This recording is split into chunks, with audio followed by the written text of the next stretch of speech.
Good morning, 10th class. This time I am taking your next topic, that is synapse.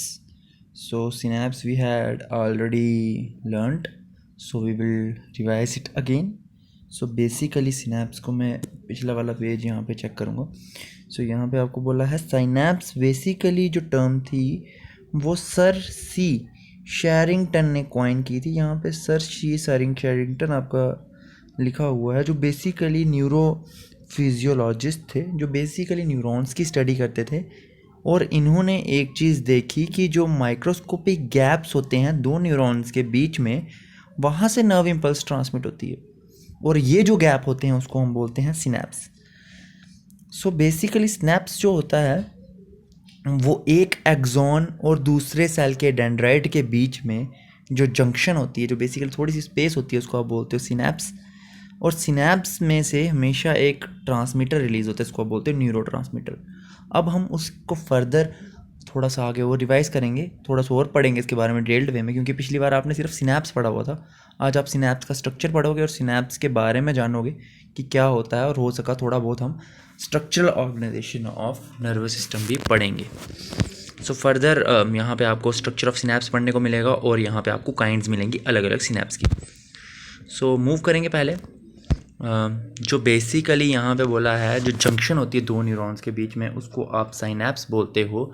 और ये एक specialised junction होती है जहाँ से इंफॉर्मेशन एक्सचेंज होती है बिटवीन अ नर्व फाइबर, एक नर्व के बीच में, और दूसरी एक नर्व से दूसरी नर्व के बीच में, या एक नर्व से मसल के बीच में, या एक नर्व से किसी ग्लैंड के बीच में.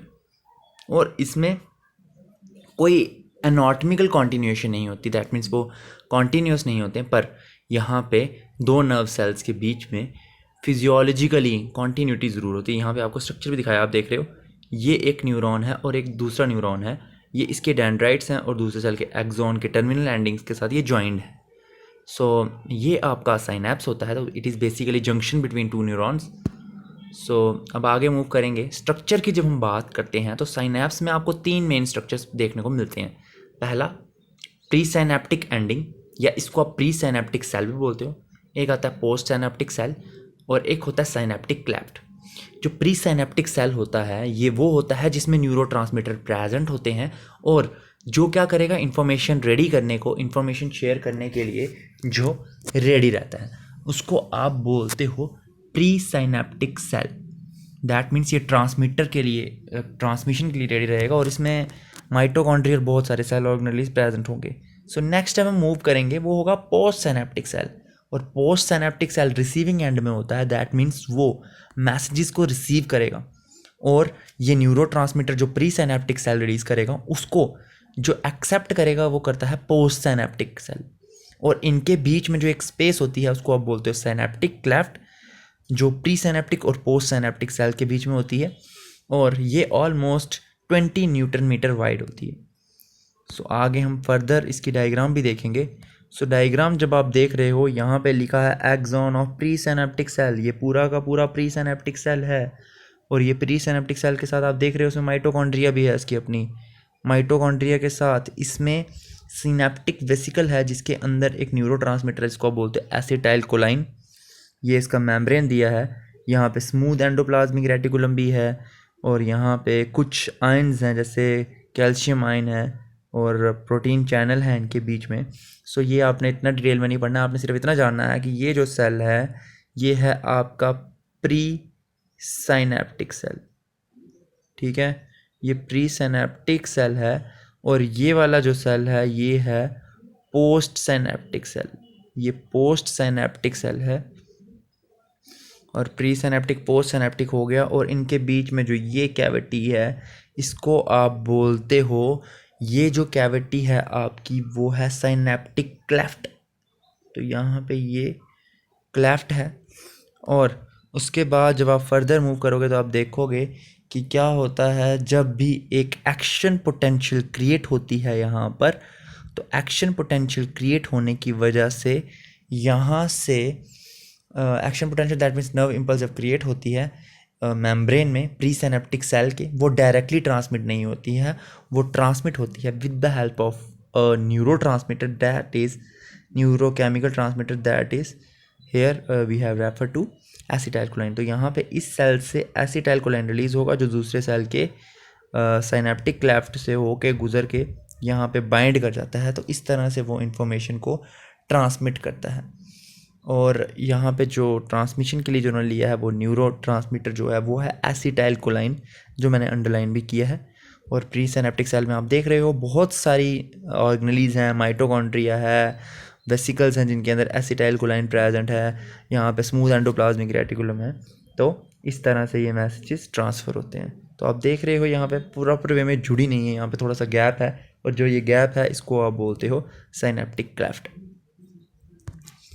अब थोड़ा सा पढ़ेंगे हम इसके बारे में कि न्यूरोट्रांसमीटर्स हमारे पास कौन कौन से हैं। सो न्यूरोट्रांसमीटर्स में से जो आपका न्यूरोट्रांसमीटर है पहला वो है एसिटाइलकोलाइन, जिसके बारे में हमने पढ़ा। ये हमारे मूवमेंट्स को अफेक्ट करता है, हमारी लर्निंग को अफेक्ट करता है, हमारी मेमोरी को भी अफेक्ट करता है, जो चीज़ें हम याद रख सकते हैं, नींद को भी हमारी कहीं ना कहीं अफेक्ट करता है। फिर एक डोपामाइन होता है, ये भी एक न्यूरोट्रांसमीटर है जो अटेंशन को प्रमोट करता है, लर्निंग को ऑब्वियसली प्रमोट करेगा, और ये मूवमेंट्स और रेगुलेशंस को मेंटेन करता है, इमोशंस को कंट्रोल करता है, और वॉलंटरी डिसीजन जो हम अपनी विल के अकॉर्डिंग लेते हैं उनको भी कंट्रोल करता है। उनको आप डोपामाइन बोलते हो। सो 2 न्यूरोट्रांसमीटर्स आपने पढ़ लिए हैं। उसके बाद और एक न्यूरोट्रांसमीटर जिसका नाम है नॉरएपिनेफ्रिन। नॉरएपिनेफ्रिन जो है ये ईटिंग को अफेक्ट करता है, मूड्स को अफेक्ट करता है, cognition the process of learning something, जो हमारी लर्निंग कैपेसिटी को ये अफेक्ट करता है, और परसेप्शन जो हम सोचते हैं, हाँ परसेप्ट करते हैं, उसके बारे में भी ये कंट्रोल करता है। लोकोमोशंस जो हमारी थोड़ी बहुत मूवमेंट होती हैं उनको कंट्रोल करता है, और कार्डियोवैस्कुलर फंक्शनिंग और हमारी नींद को भी अफेक्ट करता है। एपिनेफ्रिन बहुत इंपॉर्टेंट हार्मोन है, और बेसिकली हार्मोन यहाँ पे न्यूरोट्रांसमीटर का नाम दिया हुआ है, इसको हार्मोन भी बोलते हैं यहाँ पे। ये ग्लूकोज एनर्जी हमारी जो एक्सरसाइज के टाइम पे रिलीज़ होती है उसको कंट्रोल करता है। फिर आता है सेरोटोनिन, ये भी एक हार्मोन है लेकिन यहाँ पे न्यूरोट्रांसमीटर का रोल इसको दिया हुआ है। तो ये मूड को अफेक्ट करता है, हमारे स्लीप को अफेक्ट करता है, हमारे खाने को अफेक्ट करता है, और हमारे गुस्से को भी कहीं ना कहीं ये अफेक्ट करता है। फिर फर्दर मूव करेंगे ग्लूटामेट। सो ग्लूटामेट ये हमारे अच्छी इमोशंस को कंट्रोल करता है हमारे ब्रेन पे। फिर आ गया गाबा, गामा अमीनो ब्यूटारिक एसिड, ये हमारे neural inhibition in the central nervous system को कंट्रोल करता है। दैट मीन जब बहुत सारे नर्व इम्पल्सिस आ रहे हों तो उस टाइम पे ये उसको थोड़ी बहुत रेस्ट प्रोवाइड करने की कोशिश करता है, और हमारे न्यूरॉन्स को थोड़ी सी वहाँ पे ज़्यादा एक्शन पोटेंशियल से बचाता है। और नेक्स्ट है एंडोनेफ्रिन, एंडोर्फिन। एंडोर्फिन्स जो हैं ये हमें पेन और फीलिंग्स से, मतलब हमें रिलीफ प्रोवाइड करते हैं पेन से, और जब हम अच्छा फील करते हैं उसको भी ये प्रमोट करते हैं। तो ज़्यादा आपको इसके बारे में पढ़ना नहीं, क्योंकि आपके सिलेबस में बहुत कम दिया हुआ है इसके बारे में, पर आपको इतना याद रखना है कि आपके पास एक एसिटाइलकोलाइन है, डोपामाइन है, और डोपामाइन के बाद जो नेक्स्ट है वो है नॉरएपिनेफ्रिन। नॉरएपिनेफ्रिन के बाद एपिनेफ्रिन है, फिर सेरोटोनिन है, और सेरोटोनिन के बाद जो नेक्स्ट है वो है गाबा और एंडोनेफ्रिन। सो हम फर्दर स्ट्रक्चरल ऑर्गेनाइजेशन पढ़ने से पहले मैं आपको 3 चीज़ें बताना चाहूँगा कि यहाँ पे हमारे पास जो साइनेप्स की काइंड्स होती हैं वो यहाँ पे मैंने लिखी नहीं है पर आपके नोट्स में ज़रूर मेंशन है। 3 टाइप्स की होती हैं। पहला है न्यूरोमस्कुलर साइनेप्स। न्यूरोमस्कुलर साइनेप्स क्या होता है? जब एक मोटर न्यूरॉन और एक मसल सेल के बीच में जो साइनेप्स बनती है उसको आप बोलते हो न्यूरोमस्कुलर साइनेप्स। मैंने यहाँ पे लिखा नहीं है पर मैं दोबारा से आपको बता रहा हूँ कि न्यूरोमस्कुलर साइनेप्स वो साइनेप्स होती है जो एक एक्सॉन, जो मोटर न्यूरॉन का एक्सॉन होता है और दूसरे मसल के बीच में जो जंक्शन बनती है उसको आप बोलते हो न्यूरोमस्कुलर साइनेप्स। नेक्स्ट हम बात करेंगे न्यूरोग्लैंडुलर साइनेप्स की। न्यूरोग्लैंडुलर साइनेप्स वो साइनेप्स होती है जिसमें एक सेल के एक्सॉन दूसरे सेल के ग्लैंड्स के साथ ज्वाइंट रहते हैं। सिंपल वर्ड में आपको बोल देता हूँ, न्यूरोमस्कुलर वो होगी जब एक न्यूरॉन की एक मसल सेल के साथ जंक्शन बनी होती है, उसको आप साइनेप्स बोलते हैं न्यूरोमस्कुलर। दूसरा न्यूरोग्लैंडुलर आ गया जब एक न्यूरॉन की किसी ग्लैंड्स के साथ साइनेप्स बनी हो, जंक्शन बनी हो। फिर आता है neuro receptor synapse. Neuro receptor synapse कौन सी होती है?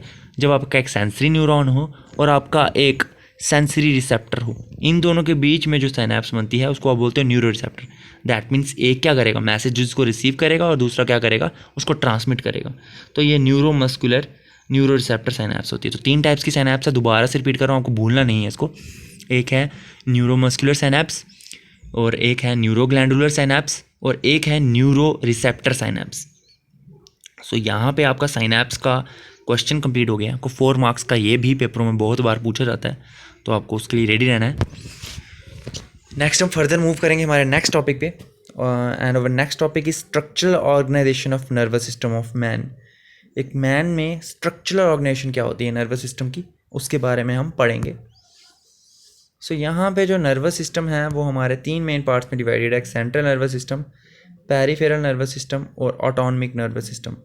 ये 3 नर्वस सिस्टम हैं जो हमारे पूरे नर्वस सिस्टम को बनाते हैं, अलग अलग टाइप्स के हैं, और इसकी हम क्लासिफिकेशन में थोड़ा सा टेबल पढ़ेंगे, फ्लो चार्ट, और नेक्स्ट टाइम हम उसके टॉपिक को डिटेल में पढ़ेंगे। सो अगर आप फ्लो चार्ट देखो ध्यान से, सो यहाँ पे पहला जो है वो सेंट्रल नर्वस सिस्टम है और सेकंड है पेरिफेरल नर्वस सिस्टम। जो सेंट्रल नर्वस सिस्टम हमने अगली बार पढ़ना है अच्छे से, और वो बना है ब्रेन और स्पाइनल कॉर्ड से, जिसके बारे में आपने काफ़ी अच्छे से पढ़ा भी होगा। सो ये है ब्रेन और स्पाइनल कॉर्ड। नेक्स्ट है मोटर न्यूरॉन्स, और एक है सेंसरी न्यूरॉन। ये आपको पहले का मैं बता चुका हूँ, मोटर न्यूरॉन और सेंसरी न्यूरॉन का क्या फंक्शन होता है। और मोटर न्यूरॉन, सेंसरी न्यूरॉन तो ऑब्वियसली सेंस करेगा, मोटर न्यूरॉन सिर्फ मैसेजेस को पहुंचाएगा स्पाइनल कॉर्ड और ब्रेन तक। और ये आ गया मोटर न्यूरॉन्स आपके 2 टाइप्स के होते हैं। एक आपका आ गया somatic nervous system, somatic nervous system यहाँ पे दिया हुआ है, और एक दिया ऑटोनमिक नर्वस सिस्टम। और ऑटोनमिक नर्वस सिस्टम में से जो है सोमैटिक नर्वस सिस्टम, वो हमारे वॉलंटरी फंक्शंस को कंट्रोल करता है, दैट मीन जो हमारी विल के अकॉर्डिंग होते हैं उनको कंट्रोल करता है। और ऑटोनमिक आ गया जो स्मूथ मसल्स में प्रेजेंट होता है, बट वो अपनी विल के अकॉर्डिंग फंक्शन करता है। और इनमें आ गया सिंपैथेटिक एंड पैरासिम्पैथेटिक। सो ये दोनों वाइस वर्सा फंक्शन करते हैं, पैरासिम्पैथेटिक और सिंपैथेटिक। इसके बारे में भी हम डिटेल पढ़ेंगे, आपके नोट्स में भी इसके बारे में दिया हुआ है। सो जो ऑटोनमिक नर्वस सिस्टम है, ये दोनों एक दूसरे के वाइस वर्सा फंक्शन परफॉर्म करते हैं, और ये सेल्फ गवर्नड होते हैं और ऑटो फंक्शनिंग होते हैं, दैट मीन्स ये अपने ही कंट्रोल पे रहते हैं। और पैरासिम्पैथेटिक फाइट और फ्लाइट रिस्पॉन्सेज को प्रमोट करता है, हालांकि जो पैरासिम्पैथेटिक है वो मेंटेनेंस को प्रमोट करता है। और फंक्शन जैसे मैंने आपको बता दिया, जो फंक्शन पैरासिम्पैथेटिक परफॉर्म करेगा, पैरासिम्पैथेटिक उसका उल्टा करेगा। एग्जांपल दे सकता हूँ, जैसे टेयर्स की सिक्रीशन में सिंपैथेटिक नर्वस सिस्टम उनको बढ़ाता है, पर पैरासिम्पैथेटिक क्या करते हैं, उनको डिक्रीज़ करते हैं। सो यहाँ पे आपका टॉपिक कंप्लीट हो रहा है ये वाला भी। नेक्स्ट टाइम जो हम पढ़ेंगे वो हम पढ़ेंगे ब्रेन, और थोड़ा सा उसको स्पाइनल कॉर्ड के बारे में हम पढ़ेंगे। So I hope you all have understood what I have taught you today. So thanks and have a nice day.